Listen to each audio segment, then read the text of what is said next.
She woke up to an empty bed. Not unusual. He was always up early. Deals to make. Calls to take. Money to move. She padded barefoot across the marble floors. The penthouse was quiet. Too quiet. His closet was empty. Not messy. Not half empty. Empty. Every suit. Every shirt. Every shoe. Gone. She called his phone. Straight to voicemail. She called again. Voicemail. Again. Voicemail. Then she checked the bank account. The account with her inheritance. Her savings. Her future. $0. Every penny. Gone. Her husband of 11 months, the charming millionaire who swept her off her feet, had vanished, along with $1.2 million. This is the story of Jennifer Wells, a woman who thought she'd found her fairy tale, who thought she'd finally met a man who valued her for who she was, who ignored every warning sign because the romance was so beautiful, so intoxicating, so exactly what she'd been waiting for. She didn't know she was marrying a ghost, a man who didn't exist, a fortune that wasn't real, a love that was carefully, meticulously, ruthlessly constructed. By the time she realized the truth, her husband was already in another country, with another name, another woman waiting, and Jennifer was left with nothing but the echo of a question she still can't answer. Was any of it real? Jennifer Wells was 43 years old when she met him, a successful accountant from a small town in Ohio. She'd built her life carefully, sensibly, the way her parents taught her. She'd been married once before. A good man. A stable marriage. It ended when he passed away from cancer, leaving her with memories, a paid-off house, and a life insurance policy she never asked for. She didn't want the money. She wanted him. But the money was there, so she invested it, grew it, did everything right. For 3 years after her husband's death, Jennifer didn't date. She worked. She gardened. She visited her sister's family on weekends. She was content. Lonely sometimes, but content. Then her sister convinced her to try online dating. "You deserve to be happy," her sister said. "He wouldn't want you to be alone forever." So Jennifer created a profile. A simple one. Honest. She wasn't looking for excitement. Just companionship. Someone to share dinners with. Someone to watch movies with. Someone who might make the quiet evenings feel less quiet. She didn't expect to meet a millionaire. His name was James Montgomery. His profile said he was a financial consultant from New York, recently relocated to Ohio for business opportunities. His photos showed a handsome man in his early 50s. Gray temples, kind eyes, the kind of smile that made you feel seen. He messaged her first. "You look like someone who knows what matters in life. I'd love to buy you dinner and hear your story." They talked for 2 weeks before meeting. Long conversations. The kind that feel easy, natural, like you've known each other forever. He told her about his late wife. Cancer. Same as her husband. He understood her grief. He'd lived it too. He told her about his business. Hedge funds. Private equity. Clients who trusted him with millions. He was semi-retired now, he said. Ready for a different kind of life. He told her about his values. Faith. Family. Integrity. The things that actually matter. Jennifer felt something she hadn't felt in years. Oh. When they finally met for dinner, he arrived with flowers. Purple tulips. Her favorite. He'd remembered from their first conversation. He opened doors. Pulled out chairs. Looked at her like she was the only person in the room. At the end of the night, he walked her to her car. Took her hand. Said something she'd never heard from anyone before. "I'm not looking for someone to complete me, Jennifer. I'm looking for someone to share the life I've already built. And I think you might be her." She drove home that night floating. She didn't know she was being hunted. The courtship was a masterpiece. James Montgomery didn't just date Jennifer. He enveloped her. Weekend trips to vineyards he owned, or said he owned. Dinner at restaurants where the staff knew his name, or acted like they did. He introduced her to his world. A world of private planes and country clubs and people who called each other by last names and talked about percentages and exits and liquidity events. Jennifer didn't understand half of it. She didn't need to. She trusted him. But there were moments. Small ones. Things that didn't quite fit. He never let her see his ID. Always picked up the check himself. Made jokes about protecting his identity after a messy divorce years ago. His phone was always face down. Always. When she asked about his family, he became vague. Parents deceased. No siblings. He'd built his life alone. When she asked about his late wife, he became emotional. "I can't talk about her," he'd say. "Not yet. I hope you understand." She did understand. Grief is private. She knew that. She understood everything. What she didn't understand was why he needed her to sell her house. 3 months into dating, James sat her down. Serious. Concerned. "Jennifer, you're sitting on a property that's about to lose value. The market is shifting. I've seen the numbers.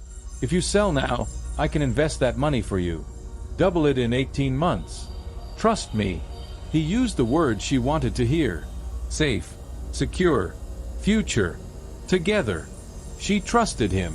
She sold the house. The house her husband had loved. The house where she'd planned to grow old. The house that held 15 years of memories. The sale brought her $640,000. Combined with her savings, investments, and the life insurance money she'd never touched, her net worth was just over $1.2 million. James helped her move it all into a new account. "Joint access," he said. "Easier for the investments. I'll handle everything. You don't need to worry about a thing." She didn't worry. She was in love. 2 months later, he proposed. A private dinner at the restaurant where they'd had their first date. The same table. Purple tulips everywhere. He knelt. Opened a ring box. Inside was a diamond that caught the candlelight and scattered it like stars. "Jennifer, I've been waiting my whole life for someone like you. Will you marry me?" She said yes. The wedding was small. Intimate. Just family and a few close friends. James had no one to invite. No family. No friends from his past. Just a few business associates who sent gifts but didn't attend. Jennifer's sister asked her, quietly, the night before the wedding, "Don't you think it's strange? That he has no one? No history?" Jennifer smiled. Squeezed her sister's hand. "He has me now. That's all that matters." She was wrong. That wasn't all that mattered. What mattered was that she'd just handed a stranger access to everything she had. And that stranger was about to disappear. The marriage lasted 11 months. 11 months of luxury. Of breakfast in bed. Of vacations to places she'd only seen in magazines. Of feeling like she'd finally arrived at the life she was supposed to have. But the cracks were there. If she'd looked. He traveled constantly. Business, he said. Deals that couldn't wait. Deals that required his physical presence. Deals that always seemed to happen in countries without extradition treaties. He was secretive about money. When she asked about the investments, he became annoyed. "You don't trust me," he'd say. "After everything I've done for you?" She stopped asking. His phone calls became shorter. His explanations vaguer. His presence in her life a diminishing thing, like a photograph left too long in the sun. She told herself it was the business. The pressure. The stress of managing so much money. She told herself it would get better when the deals were done. She told herself everything was fine. On the last night, they had dinner together. A nice restaurant. Good wine. He held her hand across the table. Told her he loved her. Told her he was proud of her. Told her the investments were about to pay off big. "Next year," he said, "we're going to retire. Travel the world. Just you and me." She went to sleep happy. When she woke up, he was gone. She checked the bank account first. It was the most logical place to start. $0. The joint account. Her life savings. Her inheritance. Her house. Everything. Gone. She called the bank. The transfers had been initiated 3 days ago. International wire transfers. 10 separate transactions. All authorized. all with her husband's signature. All to accounts in the Cayman Islands, Switzerland, Singapore. She called the police. They took a report. Said they'd look into it. She called the FBI. They asked if she'd signed any documents giving him access to her accounts. She had. They asked if he'd ever threatened her. He hadn't. They asked if there was any evidence of fraud beyond his disappearance. There wasn't. We'll open a file, they said. But to be honest, ma'am, this looks like a civil matter. He had legal access to the accounts. He didn't break any laws by transferring money he was authorized to access. Her husband had stolen everything she owned. And legally, he might have done nothing wrong. Jennifer hired a private investigator. He was good, expensive, the kind of man who'd work for banks, insurance companies, families like hers who'd been destroyed by people like James. It took him 3 weeks to discover the truth. James Montgomery did not exist. His real name was Mark Harrison, 52 years old, born in Illinois, married 4 times, divorced 4 times, arrested twice for fraud, convicted once, served 3 years in a federal prison. He was not a financial consultant. He was a con artist, one of the most successful romance scammers in the country. And Jennifer was not his first victim. The private investigator found 3 other women. Women who'd met Mark Harrison online. Women who'd fallen for the same charm. The same purple tulips. The same dead wife story. The same promises of a future together. Women who'd handed him their savings, their inheritances, their houses. Women he'd drained and discarded like empty bottles. The first victim lost her retirement fund, $200,000. She was 61 years old when he left her. She now works as a grocery store cashier. The second victim lost her home, the house her parents left her. She lives with her daughter now. She doesn't date. She doesn't trust anyone. The third victim lost everything. Her savings, her business, her will to keep going. She took her own life 2 years after Mark Harrison disappeared from her world. Jennifer sat in the investigator's office and stared at the photographs of women who looked like her. Women who'd been chosen for the same reasons she'd been chosen. Alone. Grieving. Trusting. Desperate to believe that someone saw them, valued them, loved them. Mark Harrison hadn't loved any of them. He'd seen them as targets. Numbers to be extracted. Lives to be consumed. "I'm sorry," the investigator said. "He's been doing this for 20 years. He knows how to disappear. He knows how to make himself impossible to find." The Cayman Islands don't extradite for financial crimes under a certain threshold. Switzerland protects banking privacy. Singapore has no extradition treaty for fraud. Mark Harrison had chosen his destinations carefully. He knew exactly what he was doing. Jennifer asked if there was anything she could do. Anything at all. The investigator hesitated. Then he told her about something he'd found. Something that might be the only way to bring Mark Harrison back. A photograph. Recent. Taken 3 weeks before the disappearance. A woman in a cafe. Laughing. Holding Mark's hand. Her name was Linda something. The investigator didn't have a last name yet, but he was working on it. "She's probably his next target," he said. "If we can find her, warn her, maybe we can catch him before he disappears again." Jennifer took the photograph, studied the woman's face. She looked happy. She looked in love. She looked like Jennifer 3 years ago, before she knew that fairy tales could be weapons. "Find her," Jennifer said. "I don't care what it costs. Find her before he does to her what he did to us." The investigator nodded. "I'll do my best." He did find her. 3 weeks later.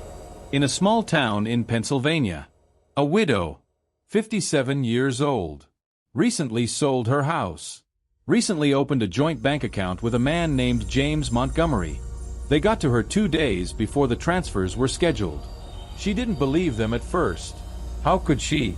The man she loved was everything she'd ever wanted. He was kind. He was attentive.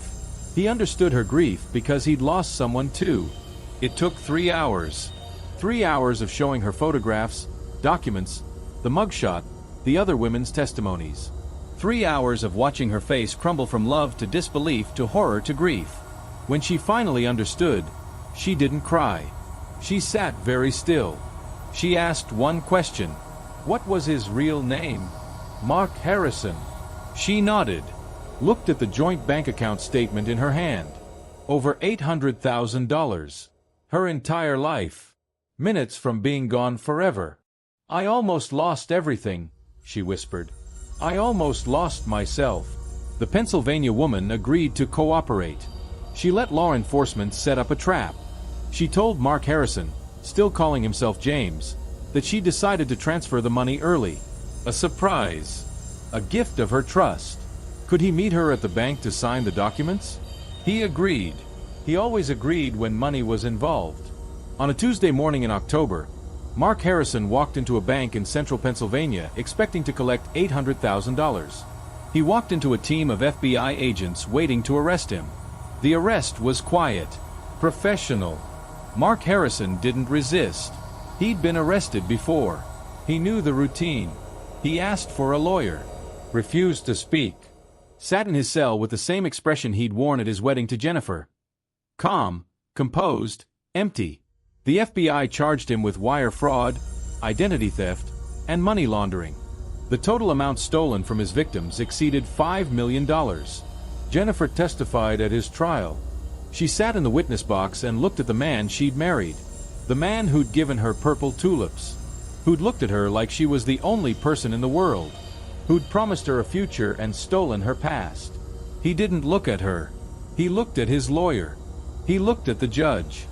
He looked anywhere but at her. She told the court about the night she woke up alone. About the closet emptied of his clothes. About the bank account showing nothing. About the years of loneliness that followed. The years of shame. The years of wondering what was wrong with her that she couldn't see what he really was. When she finished, she looked at him one more time. He still didn't look at her. Mark Harrison was convicted on all counts. Sentenced to 15 years in federal prison. The judge called him a predator. A man who weaponized love. A man who used grief as a tool to destroy lives. Jennifer listened to the sentence. Then she walked out of the courtroom. Walked past the reporters. Walked to her car. Sat there for a long time before she could drive. She'd gotten justice, but she'd never get her money back. Most of it was gone. Transferred through so many accounts, so many countries, that even the FBI couldn't trace it all. She'd lost everything she'd built with her first husband. Everything she'd saved. Everything she'd trusted someone else to protect. Jennifer Wells lost her money. But she didn't lose herself. It took years. Years of therapy. Years of rebuilding. Years of learning to trust herself again, even if she never learned to trust anyone else. She lives now in a small apartment in a city she chose for herself. She works as a financial consultant, irony not lost on her, helping other women protect themselves from the predators who see their vulnerability as opportunity. Her story holds lessons for all of us. Lesson 1. Real love doesn't need your money. Anyone who asks for access to your accounts, your inheritance, your assets, before marriage, during courtship, ever, is not acting from love. They are acting from opportunity. Love doesn't require financial proof. Love doesn't demand your house as collateral. Love doesn't need your PIN number. Lesson 2.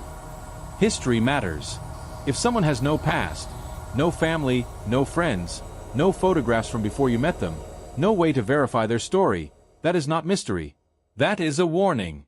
People who have lived 50 years have 50 years of evidence they existed. If they can't show you any of it, there's a reason. Lesson 3. Grief makes you vulnerable. Jennifer was targeted because she was grieving. So were the other women. So was the woman in Pennsylvania. Predators look for people who are hurting, who are lonely, who are desperate to believe that someone sees them. If you are grieving, you are not ready to trust someone new with your future. Take the time. Heal first. Love can wait. Lesson 4. The fairy tale is a weapon. Romance scammers don't approach with threats. They approach with flowers. With compliments. With attention that feels like oxygen when you've been drowning. The fairy tale is the trap. If it feels too perfect, too fast, too exactly what you've been waiting for, step back. Real love moves slowly. Real love lets you see who someone is before you give them everything. Lesson 5. You can survive. Jennifer thought her life was over. It wasn't. She lost everything she'd built. But she built again. Smaller, sadder, wiser. But she built. If you've been betrayed, if you've been used, if you've given someone your trust and they returned it with theft, hear this. You are not stupid. You are not naive. You were targeted by someone who studied you, learned you, manipulated you with expertise you didn't know existed. That is not your failure. That is their crime. Jennifer's final lesson is this. The man who married her was a fiction, but her love was real. Her trust was real. Her hope was real. Those are not weaknesses. Those are the things that make us human. The crime is not that she loved. The crime is that he used that love to destroy her. And for that, he is where he belongs. If you or someone you know is in a relationship that involves financial pressure, secrecy about identity, or requests for access to accounts, trust your instincts. Call the FBI's Internet Crime Complaint Center. Talk to a lawyer. Protect yourself before you become another story. Because the next person who says, "I love you," might mean it. But the one who says, "Trust me with your money," probably doesn't.